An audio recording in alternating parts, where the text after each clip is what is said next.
Assalamualaikum warahmatullahi wabarakatuh. Alhamdulillahi rabbil alamin.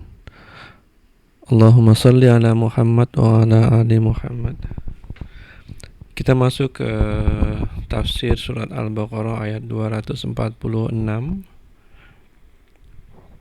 berkisah tentang jihad. Ada 6 poin yang akan disampaikan.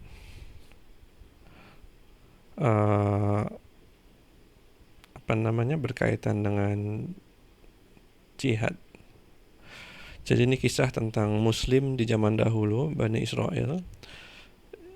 Kenapa Allah meletakkan ini dalam Al-Quran adalah supaya Muslim di zaman kemudian belajar dari apa yang sudah mereka lakukan dan dan menjadi lebih baik, tidak malah mengikuti mereka. Dan kita melihat fenomena-fenomena ini terjadi di sekeliling kita. Baik, saya bacakan dulu. A'udzu billahi minas syaitonir rajim. Alam tara ilal mala'i min bani Israil min ba'di Musa idh qalu linabiyyin lahum mub'ath lana malikan nuqatil fi sabilillah قال هل عسيتم إن كتب عليكم القتال ألا تقاتلوا قالوا وما لنا ألا نقاتل في سبيل الله وقد أخرجنا من ديارنا وأبنائنا فلما كتب عليهم القتال تولوا إلا قليلا منهم والله عليم بالظالمين.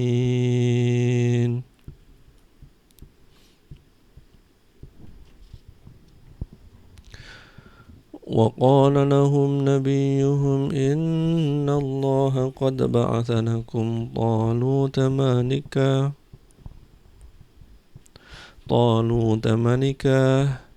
قالوا أنى يكون له الملك علينا ونحن أحق بالملك منه ولم يؤت سعة من المال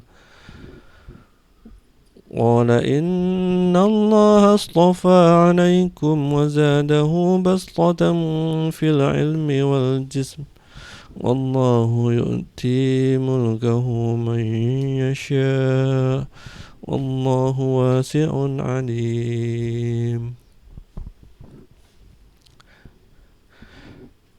Jadi cerita ini adalah cerita ketika Nabi Musa sudah wafat. Kemudian sebelumnya Bani Israel memiliki suatu wilayah, dan wilayah itu dikalahkan oleh pasukan Babilonia. Nah, setelah itu Bani Israel ini terusir dari tanah kelahirannya, anak-anak serta istri-istri mereka ditawan sebagai rampasan perang oleh Babilonia. Jumlah mereka disebutkan 80.000 orang dalam pengungsian refugee. Nah, di sini sebutkan bahwa mereka meminta kepada nabi mereka. Saat itu mereka punya seorang nabi, namanya Nabi Samuel.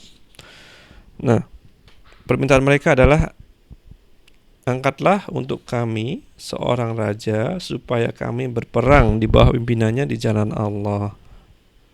Jadi mereka dalam pengungsian tidak punya apa-apa, mereka punya alasan yang kuat untuk kembali berperang, tapi mereka pengen ada seorang pemimpin. Mereka paham dengan knowledge yang ada dalam diri mereka bahwa mereka memerlukan pemimpin untuk bisa mengalahkan musuh. Oke, karena Bani Israel itu terdiri dari banyak suku. Nah, nabi mereka menjawab, Mungkin sekali jika kamu nanti diwajibkan berperang, kamu tidak akan berperang. Hal asaitum in kutiba alaikumul qitalu alla tuqatilu. Kenapa Nabi ini menjawab demikian? Yang pertama, Nabi ini tahu banget ketika mereka kondisi kehidupan mereka yang hidup dalam keglamoran, mereka cinta dunia, dan mereka terkejut ketika ada musuh yang bisa mengalahkan mereka, sehingga mereka menjadi pengungsi dan kehilangan semuanya. Mereka tahu banget kondisi mental dan kesabaran mereka.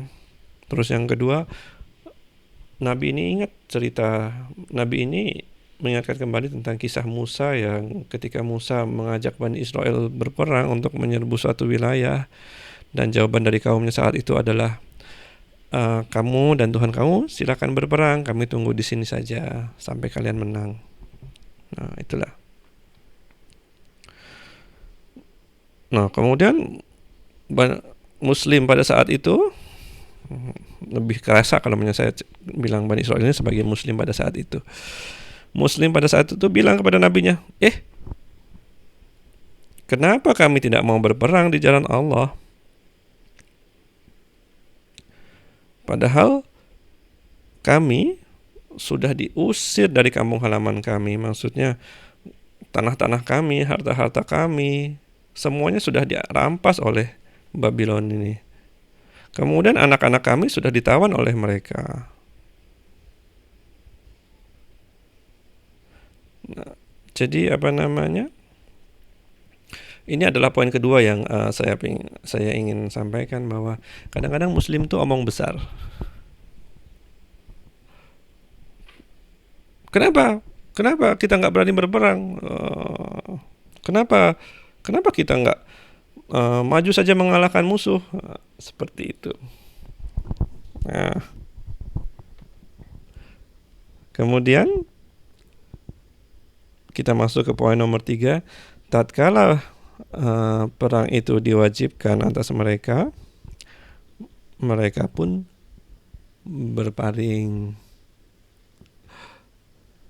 Falamma kutiba alaihimul qitalu tawallau illa qalilam minhum. Jadi Muslim pada saat itu yang omong besar, ingin maju berperang, ketika betul-betul perang itu dikumandangkan, panggilan perang dikumandangkan, mereka mundur, kecuali beberapa orang saja di antara mereka.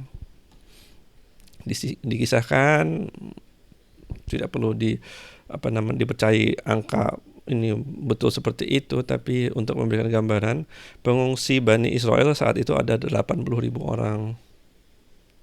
Kemudian yang maju berperang tinggal sedikit. Kemudian setelah Allah uji nanti, sisa mereka yang betul-betul maju berperang hanya 313 saja. 80.000 turun jadi 300.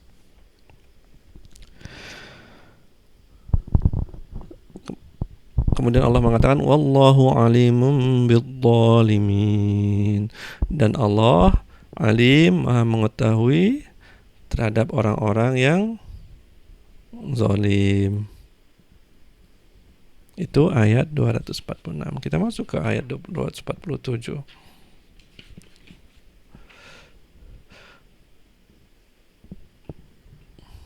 Wa qala lahum nabiyuhum innallaha qad ba'atha lakum taluta malika. Jadi nabi mereka bilang bahwa Allah, kalau ada nabi itu punya special communication line untuk Allah kan. Jadi nabi itu bilang bahwa Allah sudah menunjuk Talut sebagai pemimpin kalian dalam peperangan ini. Nah, untuk itu kita masuk ke poin nomor 4 yang berkaitan dengan ayat ini, adalah respon dari manusia ketika menerima pendapat Allah. Ketika suatu perintah, suatu sunnah datang dari Allah, datang dari nabinya, respons seorang muslim adalah sami'na wa ata'na. Allah mengetahui, dengan Allah mengetahui apa yang kita tidak ketahui. Rasulnya adalah orang yang paling pintar di antara kita. Jadi akuilah bahwa akal ini tidak sanggup untuk menjangkaunya. Talut, kenapa mereka memberikan objeksi terhadap pemilihan Talut? Nah, di sini disebutkan Bani Israel mengatakan kami lebih berhak mengendalikan pemerintahan daripadanya. Ketika itu yang menjadi pemimpin dari Bani Israel daripada Muslim zaman dahulu adalah dari Bani Yahuda. Nah, Talut bukan dari Bani itu, dia dari Bani yang lain. Jadi manusia sampai sekarang ketika memilih pemimpin, mereka cenderung untuk memilih orang-orang yang memiliki latar belakang kuat, backingnya tuh kuat. Saya pengen pilih Fulan sebagai pemimpin karena dia adalah dari keluarga raja di raja. Allah mengingatkan di sini bahwa itu adalah cara yang salah. Kemudian objek kedua yang kaum muslim pada waktu itu sampaikan adalah dia tidak diberi kekayaan yang banyak. Dia bukan orang kaya.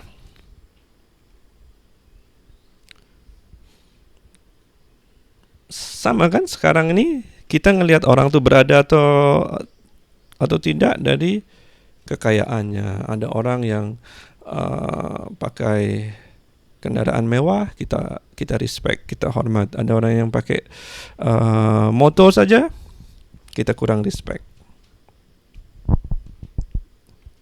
Nah, Nabi Allah membalas argumen mereka. Ingat di sini adalah adu balas argumen.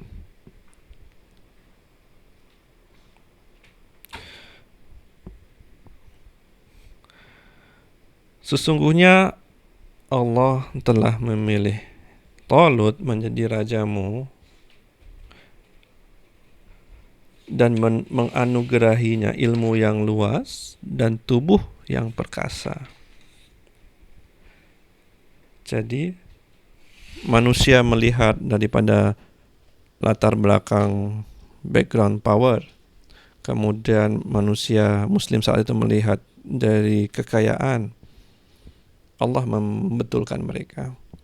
Jadi orang yang seharusnya dipilih menjadi pemimpin adalah orang yang punya ilmu yang luas.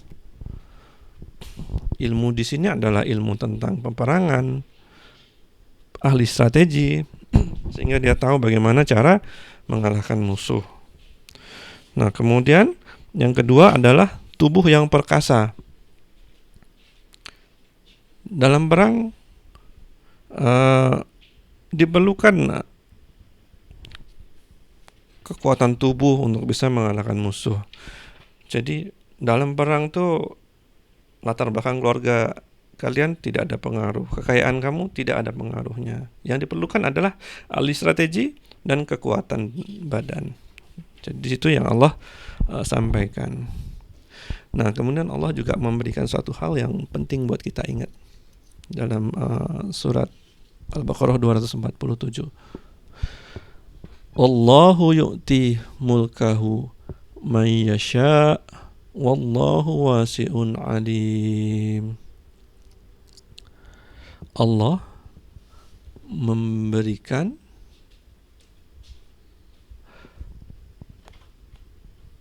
kekuasaan atau kerajaan atau kepemimpinan kepada siapa saja yang Dia kehendaki. Allah pemilik semua yang ada di langit dan di bumi. Allah pemilik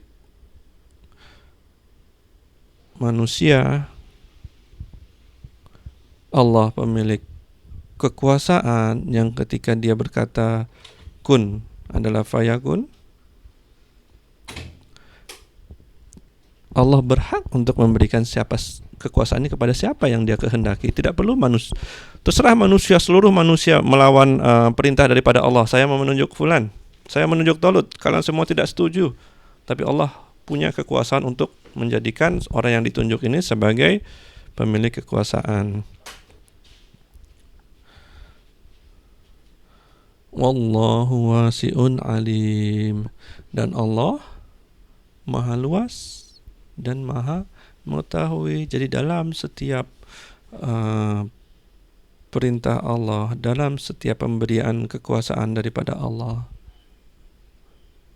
ini menandakan bahwa Allah pemilik semuanya dan Allah Maha mengetahui atas segalanya. Maha mengetahui ini artinya Allah punya ilmu yang kalian tuh nggak punya. Itu dulu.